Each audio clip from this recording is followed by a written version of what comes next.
Então, hoje nós temos um público um pouco diferente da Câmara de Comércio Eslovênia-Brasil, né? Não é aquele público que você costuma sempre apresentar seus vinhos, mas eu acho isso muito interessante, né? A nossa ideia era hoje, em princípio, de falar sobre vinhos eslovenos.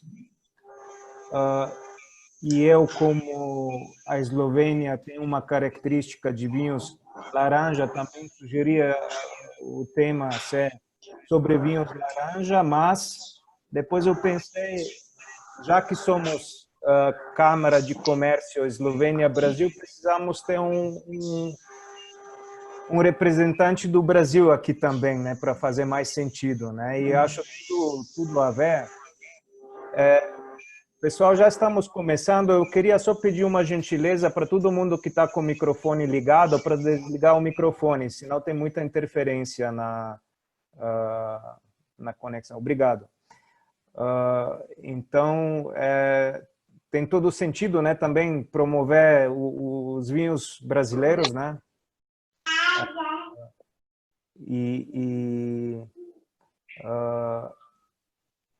Para as pessoas conhecerem mais, né? O vinho brasileiro não é tão reconhecido como deveria ser, né? Às vezes a gente tem coisa na frente do nariz e não enxerga, né? Então, e a qualidade dos vinhos brasileiros está melhorando cada ano e tem cada vez mais produtores pequenos, como o Bruno aqui. Fala, papai. Papai.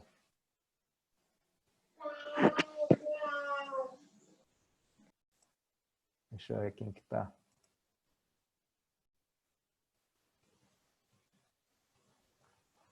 Mais uma vez, eu queria pedir gentileza para 50% na presencial. Para desligarem os microfones, tá? Então, já passou 5 horas, eu vou começar. Então, o tema de hoje é sobre os vinhos brasileiros e eslovenos, tá? Então, para começar, eu só queria mostrar um curto filme aqui sobre os vinhos eslovenos, como depois da Segunda Guerra, que tudo era orientado mais em quantidade. Depois, em anos 80, começou um grupo pequeno, né, de vinicultores trabalhar mais na qualidade e levar os vinhos eslovenos para fora. O primeiro mercado grande para os vinhos eslovenos foi Estados Unidos.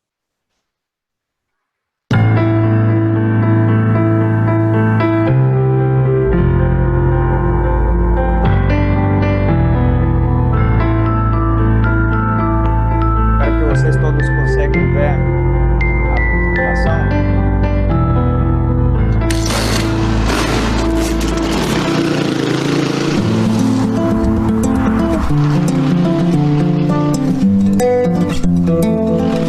Ko sem jaz začel voziti naše vino v recimo Ameriko, na Japonsko, v Avstralijo, recimo, prva vprašanja so bila, a tudi vi pridelujete vino? Poleg tega, da so vprašali, kje Slovenija je na zemljevidu. Po 20 letih trdega dela, če pridete danes recimo v eno dobro newyorško restauracijo in ko rečete Slovenija, vsi vejo, da smo mi izredni vinarji.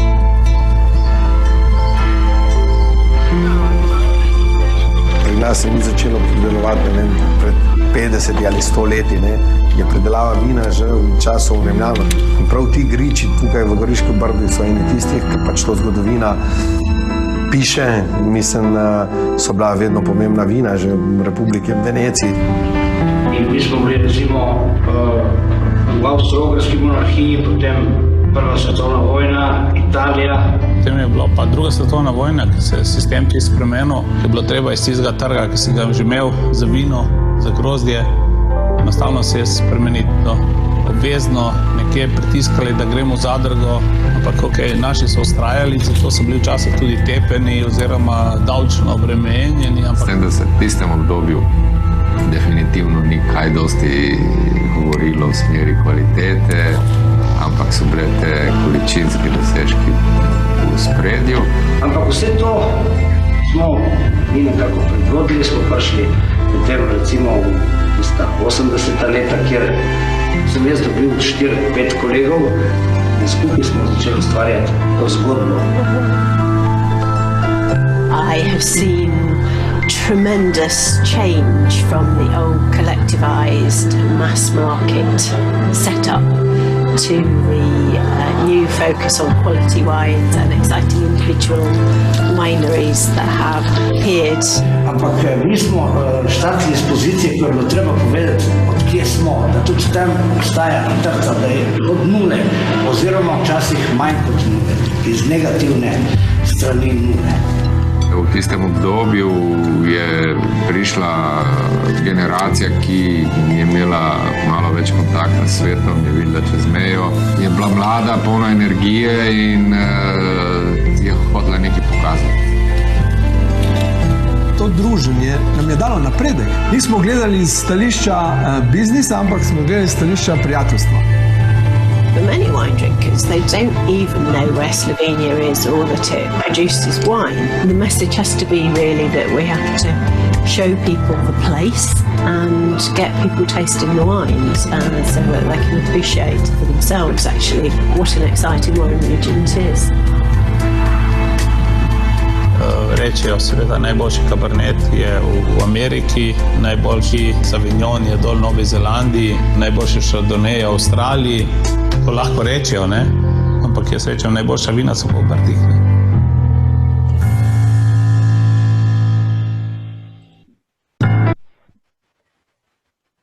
Bom, espero que gostaram desse curto filme. Como eu falei, né, isso eu acho que tem muita comparação com o Brasil também, nas últimas décadas, né, a orientação foi muito para produzir volume, né, trazer uva para cooperativas, né, e depois tem uma nova onda de vinicultores, né, pequenos produtores fazendo os próprios vinhos de qualidade, né? Então, na Eslovênia, a cultura de vinho tem mais de 2.500 anos. Já foi, antes de romanos, se produzia vinho lá, né? Inclusive, temos uma a videira mais velha do mundo, que fica na cidade de Maribor. Nessa imagem aqui do lado, ela tem quase 500 anos, essa videira. Somos pioneiros também de produção de vinho laranja. Primeiro registro sobre vinho laranja, a gente vai falar um pouco mais sobre ele, foi em 1844, por um padre na região de Vipava. Ele falava de técnicas de vinificação que era muito usada na região, que é a fermentação com as cascas de uva. E Eslovênia hoje é o sexto lugar de consumo mundial do vinho, muito acima de média europeia, que é 260 litros por ano, por pessoa. A Eslovênia consome 400 litros. Então, no país de 2 milhões de habitantes, temos 27 mil vinicultores, que é muito, né? Essas são nossas regiões de vinícolas. Aqui é a região de Primorje, na fronteira com Itália, fronteira com Croácia. Posavje aqui, Štajerska e Podravje, que é já fronteira com a Áustria. E no Brasil, como é que foi a situação no Brasil? Quem trouxe uva para o Brasil foram colonizadores, né? E quem começou realmente a cultivar foram jesuítas no Rio Grande do Sul. E quem influenciou muito essa cultivação de uvas é a colonização italiana, né? E aqui temos um amigo meu do Rio Grande do Sul, Bruno, que é 4ª geração dos italianos. Apesar que eu acho que, Bruno, que você deve ser um pouco de esloveno também, eu já falei isso uma vez para o seu pai. Eu acho que vocês são do Treviso, né? Que é bem na fronteira com a Itália. A sua família veio de lá. Então, Facchini, isso. Né? Vocês pronunciam Facchino ou Fachin? Fachin. Fachin. Isso. Eu acho que tem muita origem eslovena esse sobrenome, tá? Vale a pena pesquisar um pouco, tá? Porque lá nunca, na verdade, não tinha muita fronteira, né? Entre povo italiano e esloveno. Tinha várias, né? Vezes fronteira, era o Império Austro-Húngaro, depois Itália, depois Reino da Iugoslávia, depois Iugoslávia e Itália. Então sempre aquela fronteira nunca separava os dois povos e duas culturas, né? Então, sim. Eu passo agora para você para falar um pouco do começo da vinicultura aqui no Brasil, um pouco da sua família. Perfeito, perfeito. Bom, a nossa família, não sabemos ao certo o ano que ela chegou aqui no Brasil, mas a gente, pelo que se sabe, em torno de 1880, 1900. A gente está procurando a raiz mesmo de quando o meu bisavô, o Hermínio Fachin, tenha chegado aqui. Então a gente imagina entre essas décadas de 1880 a 1900.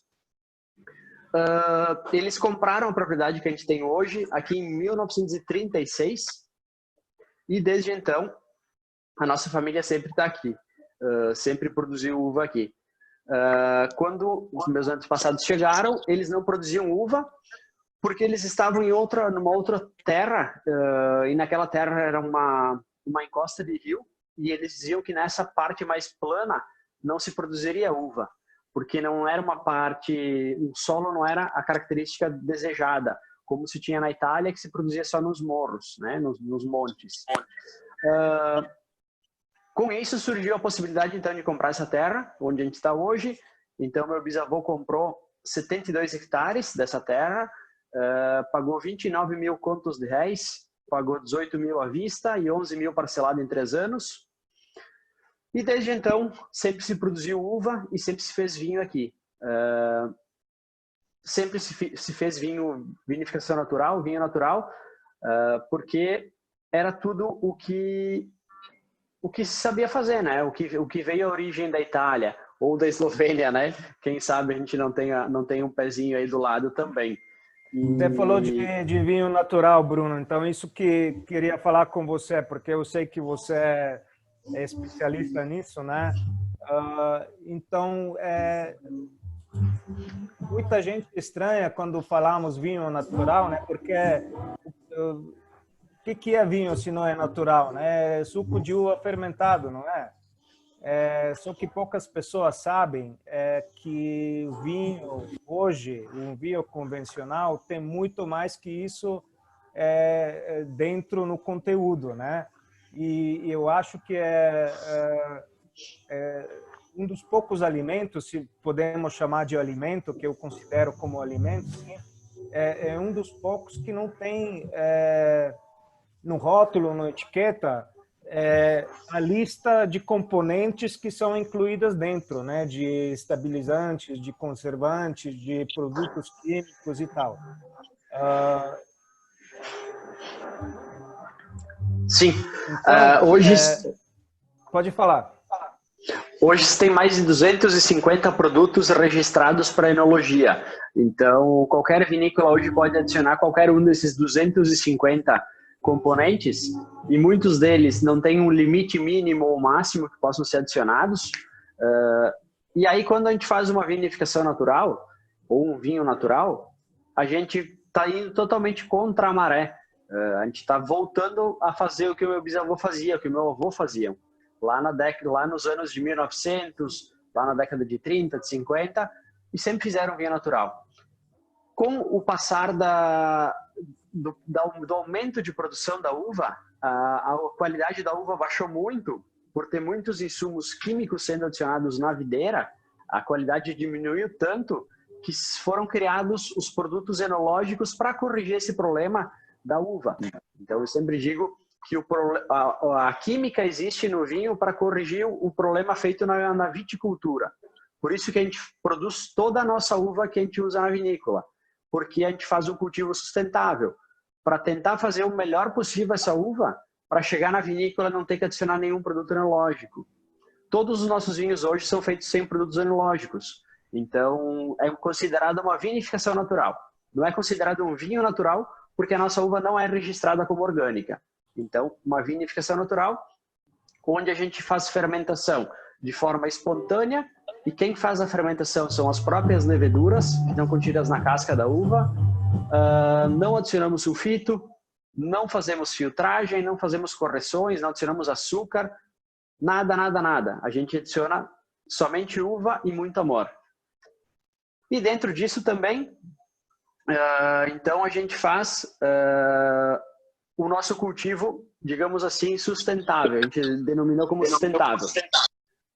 Ele não chega a ser um cultivo orgânico, mas ele também não é um cultivo convencional.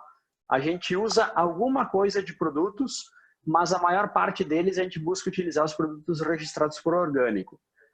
Em anos atípicos, em anos que não são bons, que chove muito, que tem uma dificuldade muito grande de cultivar, a gente acaba utilizando alguma coisa para não perder a produção. Então, digamos, a gente não é nem 8 nem 80, a gente tenta fazer um meio termo para fazer uma uva o mais limpa possível. Hoje se tem muito pouca produção no Brasil de uvas orgânicas e biodinâmicas, infelizmente, porque se tem pouco estudo. Acho que o Brasil tem que crescer bastante nessa parte de conhecimento, principalmente de variedades de uva, de porta-enxertos, mas aí é um caminho que, se a gente entrar, a gente vai ficar muitas horas falando sobre isso. Então, por causa de todos esses problemas... Não precisa entrar muito em detalhes técnicos, tá?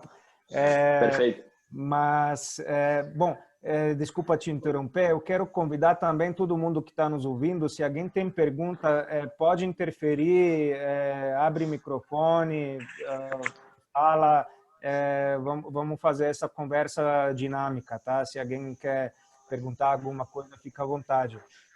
Eu queria esclarecer aqui uma coisa que hoje se fala muito, né, em vinhos orgânicos, biodinâmicos, naturais, né? Então, para vocês entenderem qual que é a diferença, tá?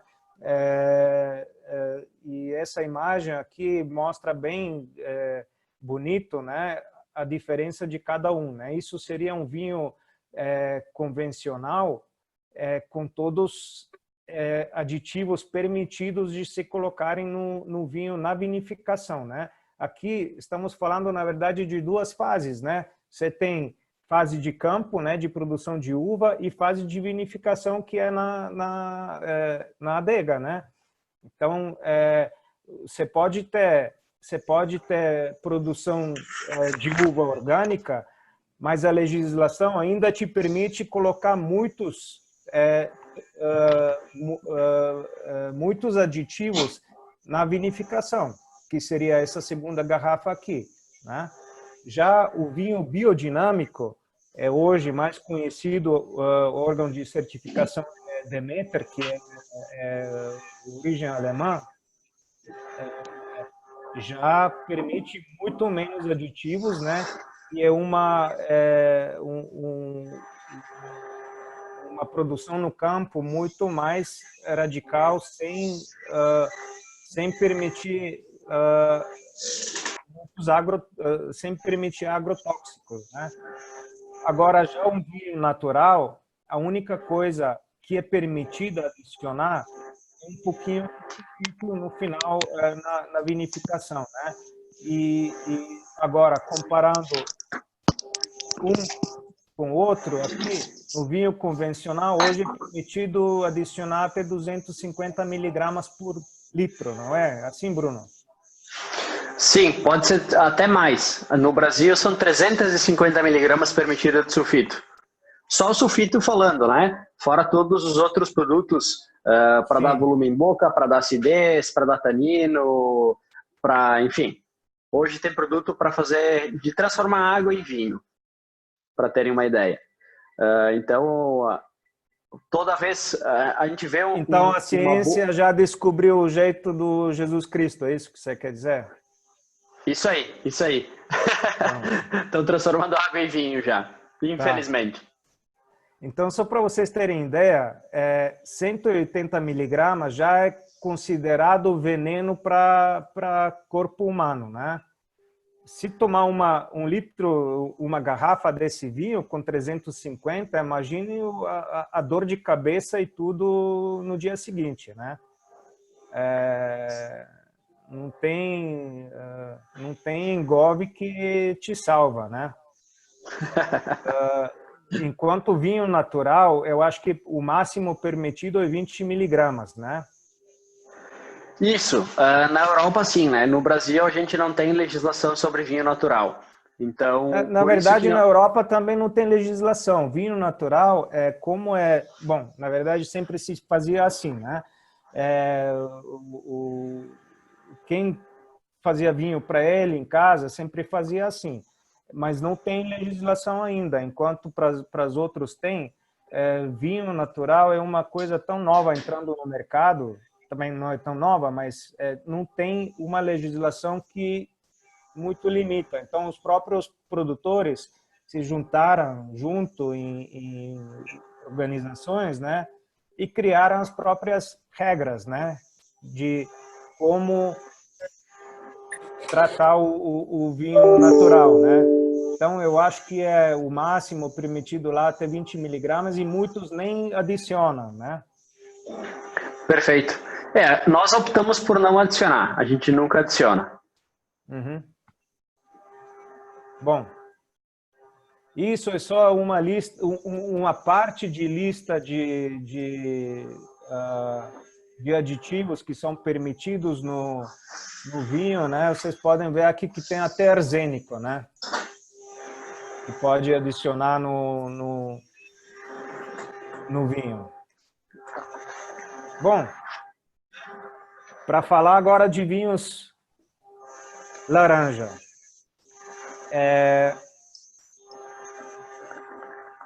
Não são feitos de laranja, tá? O que seria vinho laranja? Que hoje também eu acho que é uma moda, é uma onda no mundo, mas o vinho sempre se fazia assim. E referência no mundo hoje é a Eslovênia, com essa parte da Itália aqui, essa parte aqui, e a Geórgia. Porque esses dois países têm em comum?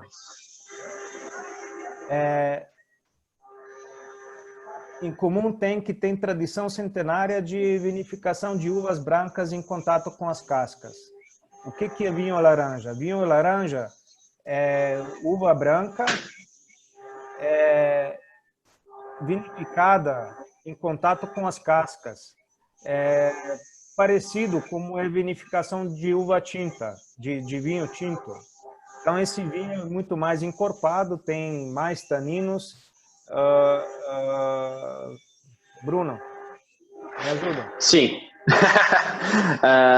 A gente aprendeu a fazer, não foi na Geórgia nem na Eslovênia, a gente sempre fez assim, desde da época do meu bisavô, quando ele coordenava as funções aqui na nossa propriedade, e nada mais é do que você falou.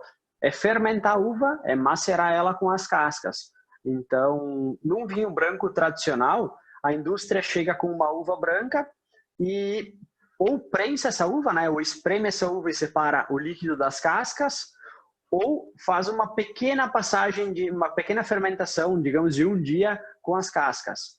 Nos vinhos laranjas, a gente fermenta 5, 7, 15 dias com as cascas. Então, esse contato com as cascas vão fazer com que esse vinho tome uma tonalidade mais alaranjada, né? Um amarelo palha, e hoje, de uns anos para cá, ficou mais conhecido como vinho laranja, né? Começou a tomar essa moda do vinho laranja. E são vinhos mais complexos, são vinhos com tanino, né? Um vinho branco com tanino, uma coisa que não é normal na indústria, com uma acidez um pouco mais elevada, enfim, vinhos mais estruturados, né? E a gente faz isso porque gosta dessa pegada do vinho laranja, né? Que não é só aquele vinho que você sente um vinho super leve. A gente gosta no vinho branco mais complexo, que às vezes ele acaba até harmonizando com coisas que um vinho branco não harmonizaria, como uma carne, enfim, uma alimentação um pouquinho mais pesada, né? Por ter esse tanino, por ter essa acidez. Uhum. Hoje, assim, eu posso dizer que sim, virou uma moda mundial, né? Também os restaurantes de alta gastronomia, né? Cada vez mais, se não 100% da lista da carta, né? Com vinhos naturais, vinhos biodinâmicos, né? Os sustentáveis, né? E tem muita presença de vinho laranja, porque também é um vinho que é muito fácil de combinar qualquer comida, né, com ele, eu acho, né? Por ter essas características, né? Pode combinar até com carne, com comidas mais pesadas, né? Então, está ganhando cada vez mais espaço esse vinho, né? E eu quero mostrar para vocês a pessoa que é responsável para isso, para popularizar tanto esses vinhos, é um senhor Joško Gravner. Ele é um esloveno do lado da Itália, aqui na região da Friuli. A vila se chama Oslawia, em italiano Oslawia. Então ele foi um dos pioneiros para começar a comercializar esse tipo de vinhos. Vou contar um pouco curto a história dele, né? Ele foi um produtor de vinhos muito reconhecido. Pessoal, eu gostaria de pedir gentileza para desligar os microfones. Obrigado. Então ele foi um renomado produtor de vinhos da Itália, muito conhecido pelos vinhos brancos que ele fazia, principalmente com uva Ribolla Gialla em italiano, que é uma uva típica de lá da região. Inclusive temos no sul também essa uva. E numa viagem dele para a Geórgia, ele descobriu de novo esses vinhos e lembrou que o nono dele fazia vinho desse tipo. Ele já tinha esquecido, né, porque depois da Primeira Guerra entrou química no mercado, então produtores começaram a usar maneiras mais fáceis para produzir o vinho, colocar no mercado e para esse vinho ter mais estabilidade. Então usaram muita química, né? E ele descobriu lá que faziam vinho em ânforas, que é a tradição da Geórgia. Ele comprou, na volta, ele pediu muitas ânforas, se livrou de todos os mecanismos modernos que tinha lá para produzir o vinho e começou a fazer vinho dessa maneira mais radical.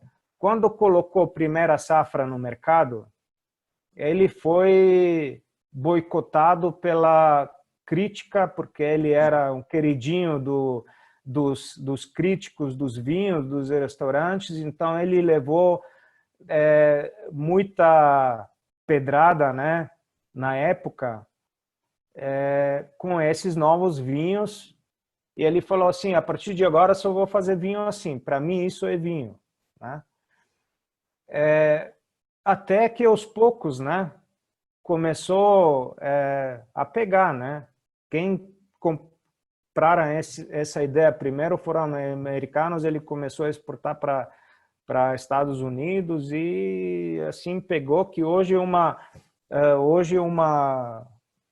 onda no mundo inteiro. Não existe país que faz vinho que não faz vinho laranja, que antes não tinha essa tradição. Então tudo isso começou nesses dois países, né? Então, Bruno, eu sei que você faz vinho laranja também. Eu escolhi um vinho seu hoje para você apresentar, que não é um típico laranja, mas eu escolhi esse vinho, primeiro porque eu gosto muito, segundo que ele tem um pouco de Malvásia dentro também, que também é uma uva típica da região da Eslovênia, Itália, Istria e Croácia, aquela região lá.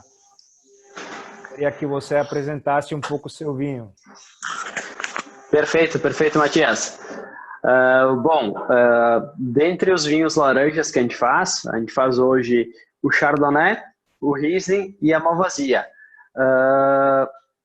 E o Apagão, ele surgiu pensando em reprisar um vinho. A ideia do Apagão surgiu quando a gente tentou refazer uns 5 castas, que era a mistura de Chardonnay, Riesling, Malvasia, Peverella e Merlot, que a gente fez em 2016 e deu muito certo. O Apagão surgiu em 2019, quando a gente tentou refazer esse espumante, que então era um espumante. E tá ele aqui. Esse rosé era para ter sido um espumante em 2019, mas quando a gente estava vinificando, quando a gente estava macerando essas uvas, acabou faltando energia elétrica e a gente ficou 4 dias sem energia.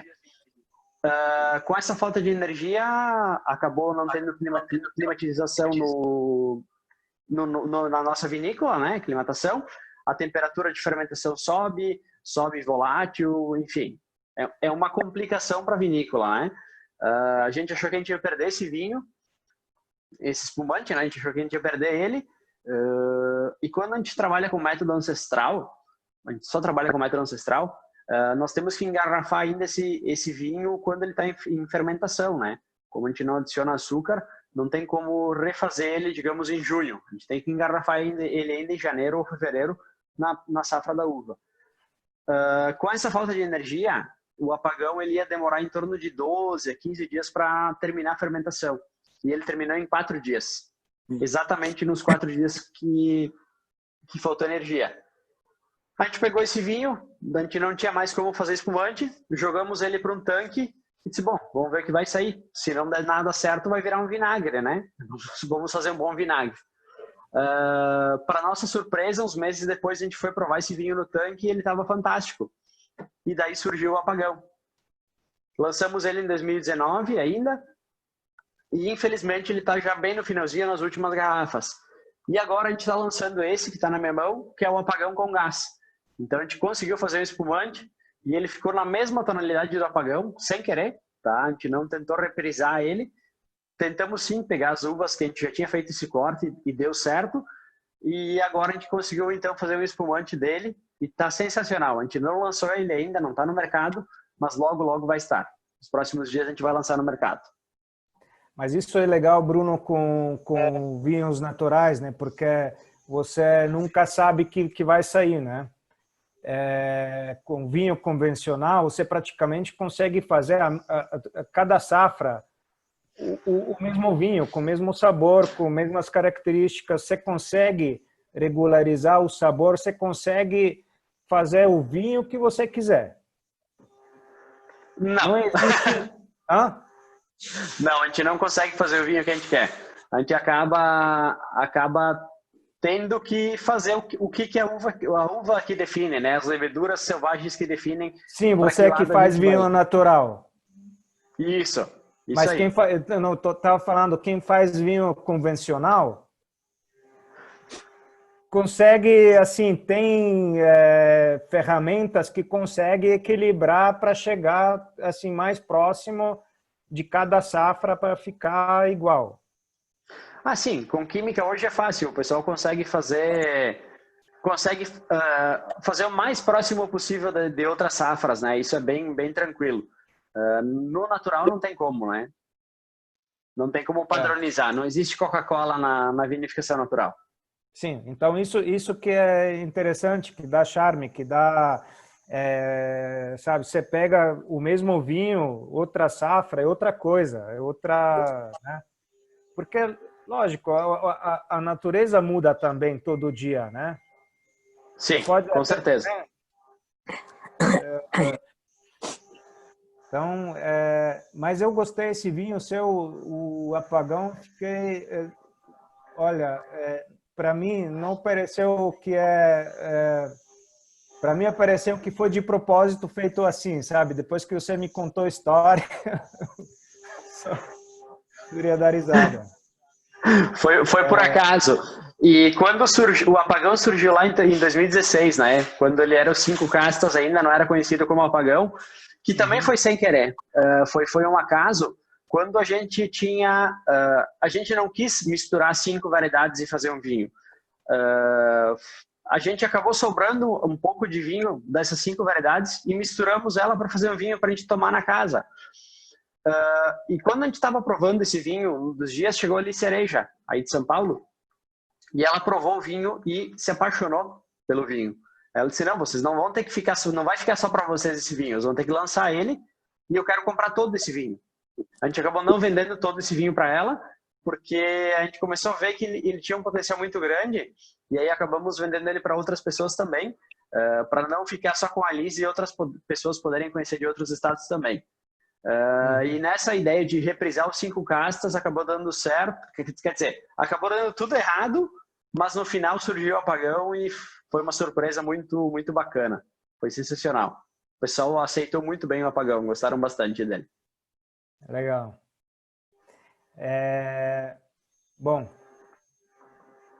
esse que são 5 castas, né, que você estava falando, Malvasia, Riesling itálico, no esloveno a gente chama Lashki Riesling, Chardonnay. Peverella é uma variedade do Brasil, né, Bruno? Você pode falar um pouco? Eu acho que só no Brasil que tem essa uva hoje, não é? Peverella é italiana, né? Veio Mas da não Itália. tem mais na Itália? Eu acredito que não, ou se tiver, muito pouca produção. Mas aqui na Serra também, a gente quase não tem mais Peverella. Praticamente se perdeu a variedade aqui. Quem fez um resgate dessa variedade foi o Salvati, aqui da Serra, e ele conseguiu resgatar ela e a gente acabou pegando umas mudas dele para plantar, porque a gente também não tinha mais. Então a gente reimplantou um vinhedo pensando em resgatar essa cultura, porque é uma uva fantástica. Embora ela seja um pouco complicada para produzir, ela dá uma variedade assim, é uma variedade fantástica. Pelo que eu ouvi, né, essa uva Peverella foi extinta na Europa, na Itália, né, com aquela praga, né,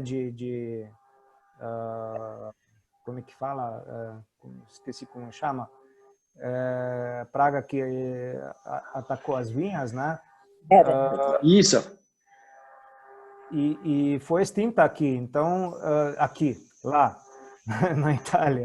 Então aqui nós hoje eu acho que temos alguns hectares que cultivam essa uva ainda, né? Então isso é patrimônio da humanidade, né? Essa uva foi salva igual você pode comparar talvez com o Carmenere no Chile, né? Também não existe mais na Europa, né? Isso aí. Acabou se perdendo lá, né? E graças a Deus a gente tá conseguindo manter ela aqui no Brasil, assim como a Barbera Piemonte também, que a gente está resgatando aqui na nossa propriedade, que produziram bastante aqui na propriedade e hoje não se tem mais, né? Com o avanço tecnológico e tudo mais, começaram a surgir novas variedades, quer dizer, começaram a trazer variedades para o Brasil, onde produziam mais, com uma quantidade maior, e com isso as variedades como a Peverella, a Barbera Piemonte foram deixadas de lado, né? Ok. Quero agora apresentar a Vinícola Móvia. Essa vinícola foi fundada em 1820 e hoje é comandada pelo Aleš Kristančić, né, que já tem, acho que é 7ª ou 8ª geração. E o filho dele completou 20 anos, já tá indo atrás, teve honra, né? O pai deixou ele fazer primeiro o vinho dele o ano passado, uma Malvasia totalmente natural. Espero que seu filho Bruno também vai ser nesse caminho, né? Com certeza, com certeza. Para continuar o trabalho do pai. E, não, isso é bonito, sabe? Que o filho pega do pai e assim vai as gerações, né? Então, essa vinícola é localizada em Goriška Brda. Isso é uma região na fronteira com a Itália.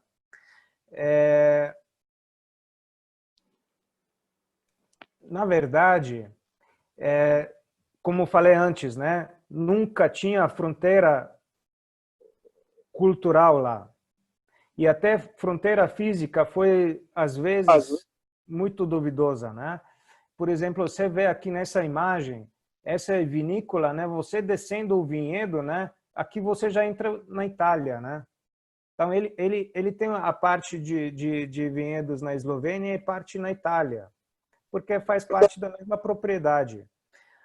E isso é realidade de muitas famílias lá. E quando fizeram a fronteira lá, muitas famílias foram divididas, até propriedades foram divididas.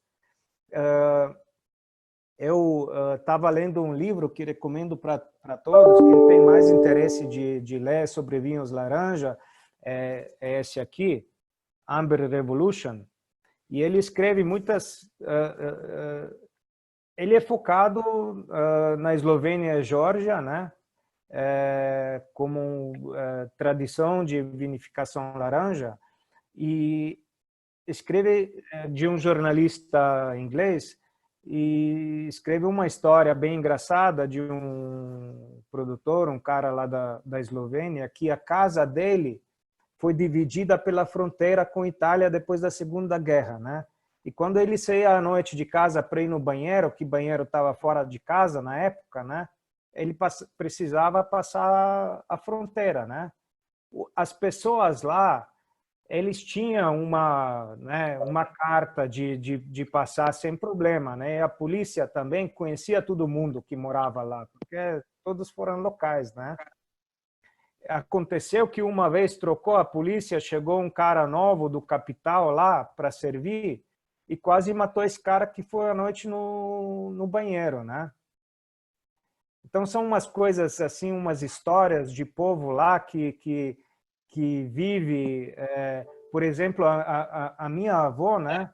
Ela também, eu acho que na vida trocou uns 4 passaportes, né? Quando nasceu era Itália, depois ela mudou para Reino da Iugoslávia, né? Depois da Segunda Guerra virou República Socialista, né? Federativa da Iugoslávia. Em 1991 a Eslovênia, né? Então ela trocou 4 passaportes na vida morando no mesmo lugar. Então, o vinho que eu queria apresentar para vocês hoje é o Lunar. Lunar é um vinho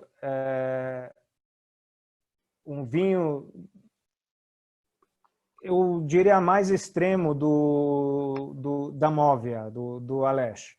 É um vinho onde ele se deixou mesmo a experimentar, né? É um vinho que chega mais próximo do que o homem encontrou em natureza. Ou seja, né? Colheu a uva, esmagou a uva estragou, ou fermentou e virou vinho, né? Então, a produção desse vinho, o cultivo é todo biodinâmico, ele não usa nenhum agrotóxico. ele colhe as uvas, esmaga as uvas, o suco fica ainda dentro das cascas e deixa 8 meses de maceração nas barricas grandes. Depois só faz a prensa e enche as garrafas. Só. Sem aditivos, sem nada. Então esse é o lunar. 8 garrafas. Por que o lunar? Porque são 8 luas, 8 fases da lua, né?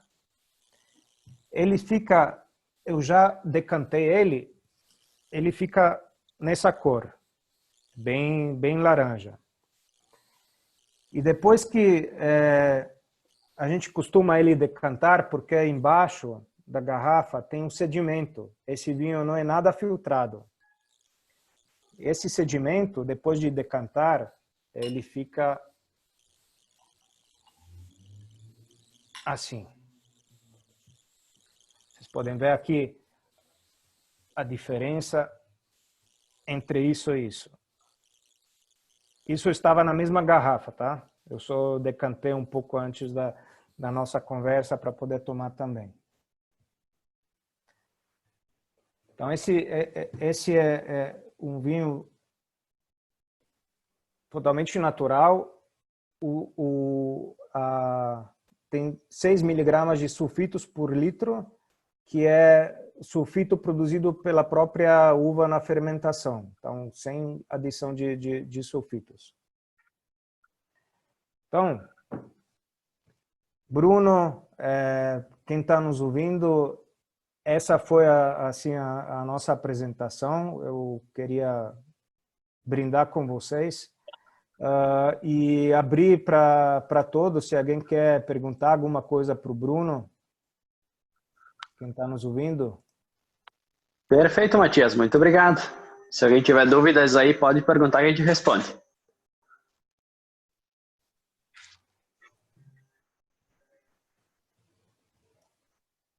Alguém? Oi, Bruno, tudo bem? Aqui é o Edson, tudo jóia? Tudo bem. Tudo jóia aí, Boris? Tudo bem, Edson? Tudo jóia. Já tem aqui em São Paulo, já vendendo já os seus vinhos, Bruno? Sim, sim. São Paulo é o estado que a gente mais vende, tá? Já representou 80% das nossas vendas. Hoje representa em torno de 50% da nossa produção vai para São Paulo. Você encontra bem fácil aí, digamos assim.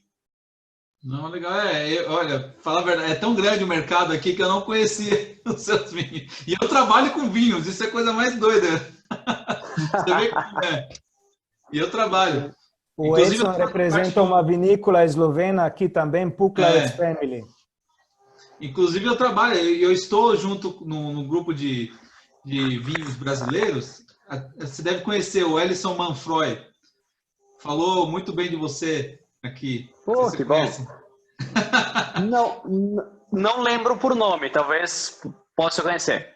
É um grupo de vinhateiros brasileiros, de sommeliers e consumidor final, sabe? Tudo no mesmo lugar, promovendo o vinho brasileiro. Então, vamos tocar uma figurinha depois aí para você promover seus vinhos também, né? E aumentar suas vendas. Com certeza, com certeza. Legal, legal. Muito prazer aí, viu? E eu não conhecia também, viu, os vinhos eslovenos da Movia. Legal, interessante os vinhos, viu, Boris? Gostei. Matias, desculpa, Boris. Sempre eu chamo de Boris, cara. Sempre chamo de Boris. Desculpa, Matias. Imagina. Eu acho que o Bogdan queria perguntar uma coisa. Bogdan? Está nos ouvindo? Eu queria primeiro congratular pela excelente apresentação dos dois e dizer, inclusive, o Edson falou algo que é importante, que os vinhos... Você está me ouvindo? Sim, sim. Sim. Tá? Que os vinhos, ou seja, os eslovenos estão vindo no Brasil, tanto Puklac como Movia, mas respeitando a vinicultura nacional. Tá? E a razão disso é, inclusive, de cultura eslovena, que respeita a parceria. Eu acho que a hora que estamos, dia 26, estamos comemorando 29 anos da independência da Eslovênia, é importante mencionar isso, esse caráter esloveno. Quer dizer, esloveno não se considera que ele vem num país para tirar o produtor daquele país e substituir. Não, é para trabalhar. Você vê que os dois grandes fornecedores, que é o Movia e Puklavic, os dois trabalham com vinicultores brasileiros. Talvez é bom lembrar o seguinte, existe uma feira de vinhos em Ljubljana, que é muito famosa, e no meu tempo mais jovem, 30 e poucos anos atrás, empresas brasileiras do Rio Grande do Sul participaram, e a Aurora, inclusive, na época, ganhou medalha de ouro. Depois deixaram de, inclusive, trabalhar esse mercado, né? Então, há uma tradição de vinhos brasileiros também na Eslovênia, é um mercado. A Eslovênia também importa bastante o vinho. No sul de Minas, na região de Andradas, inclusive viticultores de Andradas, perto de Poços de Caldas, inclusive viticultores do sindicato de vinho visitaram a Eslovênia e procuraram uma cooperação. Também queria, se Matias me permitir, que é presidente da Câmara, nós temos hoje nesse live gente do Brasil inteiro, de Recife, Maria Luísa Martins, que já é amiga nossa, que visitou a Eslovênia, de Belo Horizonte, do Rio de Janeiro, a cônsul da Eslovênia, ou seja, estamos todos aqui que gostamos de vinhos presentes. E parabéns. Tá? Obrigado. Obrigado, Bogdan. Mais alguém quer fazer algum comentário, pergunta? Acho perfeita a colocação dele, Matias. Obrigado pela parabenização. Nós temos 22 milhões de pessoas só na capital de São Paulo, então tem mercado para todos. Então, acho que quanto mais produtores e mais estilos de vinho a gente puder apresentar, maior vai ser o consumo de vinho. Isso só tem a agregar. Então, acho que não vamos ser concorrentes, mas sim parceiros, né? Acho que é interessante isso. Sim, olha, o mercado de vinho é enorme, está se produzindo no mundo talvez mais que podia se beber, mas sempre tem espaço, né? Tem tanta diversidade, né? Que também cada um acha para o seu gosto e para o seu bolso, né? Que quiser, né? Eu espero que a nossa apresentação de hoje, né?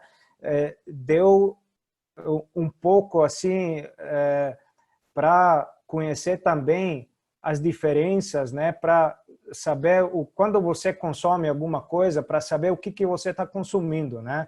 Isso que infelizmente hoje no mundo de alimentação a gente tem muita dificuldade de saber, né? E o que eu percebo e o que eu quero sempre promover a dificuldade dos pequenos produtores, né, de colocar produto no mercado, né, porque lutar com a indústria é impossível, né. Eu sei da luta de vocês, por exemplo, no produtores de vinho natural, no registro do mapa, né, de seus vinhos. Pois é bem complicado, né? A gente batalhou em 2018 só para uma mudança de legislação. A gente ficou 8 meses trabalhando e ficamos nesse período de 8 meses sem poder comercializar legalmente porque o mapa não estava liberando. Uma coisa que seria muito simples, que deveriam resolver em no máximo 15 dias, demoraram 8 meses para resolver. Então, no Brasil é bem complicado essa parte, principalmente para o pequeno produtor. Sim, e isso, por exemplo, é coisa parecida com queijo de leite cru, né? Com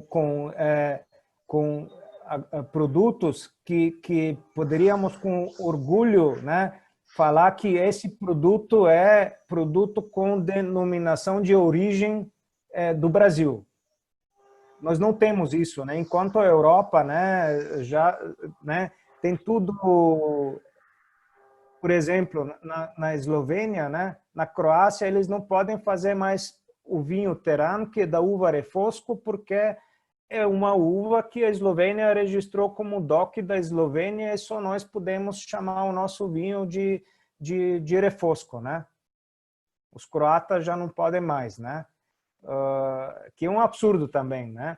Mas, por outro lado, eu acho que o Brasil tem muito ainda para fazer nesse sentido de dar valor aos produtos que são tradicionais daqui, que tem cultura de se fazer e que são de extrema qualidade. E que você tem dificuldade de encontrar no mercado, né? Um queijo de boa qualidade hoje, né, não é tão fácil de achar. Você tem alguns vendedores especializados, né? Mas quanto se faz no Brasil, né? E a gente não tem um acesso fácil, né? É igual o vinho, né, também, né? Vocês fazem lá, eu conheço alguns vinicultores lá de valor na área, não é do Rio Grande do Sul, que fazem excelente vinho, mas é difícil de comprar, né? Então isso, graças a Deus, tá se mudando um pouco, né, esse conceito também, né? Isso que eu queria promover. A gente teve que criar uma loja virtual para poder facilitar isso, né? Então, hoje a gente trabalha bastante com a parte de marketing da empresa, né? A gente consegue fazer um trabalho interessante em redes sociais e tudo mais. E a nossa loja virtual acaba vendendo bastante por ser mais fácil chegar ao público, às vezes, de forma digital do que em lojas, né? Para a gente conseguir comercializar, por exemplo, em grandes centros, às vezes é bem complicado, tem um custo mais alto e acaba chegando o vinho para o nosso consumidor, para o nosso cliente, muito caro. Então, essa forma de vender por loja virtual acaba sendo mais fácil e mais barata, né? Uhum. Bom, a gente já está chegando no fim do nosso tempo. Se alguém tem alguma pergunta ainda, fica à vontade. Se não, Bruno, se alguém quer te visitar a sua vinícola, como faz? Recebemos visitação por agendamento, tá? Como somos somente eu e o meu pai que fazemos tudo, desde a produção da uva até as visitações, tem que ser por agendamento. Podem agendar pelo nosso site, que é fatinvinhos.com, Facin, né? F-A-2-C-I-N, vinhos.com. Lá vai ter como agendar a visitação, vai ter nossa loja virtual, vai ter um pouquinho da nossa história, quiserem comprar produto, tudo por lá. Tudo bem bem fácil e didático. Lembrando ou se quiserem também, tem nas redes sociais, @fatinvinhos.com no Instagram e no Facebook. Eu estou sempre divulgando coisas novas lá. Tá, mas na rede social não pode fazer degustação de seus vinhos, né? Não. Aí agenda a visitação lá no nosso site e vem nos visitar aqui no Sul. Pessoalmente. Isso aí. Lembrando que fica bem no fim lá do Brasil, lá para baixo, né? Isso. No Rio Grande do Sul, na Serra Gaúcha, em Monte Belo do Sul. E o GPS não pega, isso eu posso confirmar. É difícil, bem no interior. Se alguém se perde, o Bruno vem buscar de moto. Com certeza. Tá bom, então. Muito obrigado, Bruno. Muito obrigado para todos que estavam nos assistindo hoje. E saúde. Eu que agradeço. Um forte abraço e saúde. Saúde. Tchau. Tchau.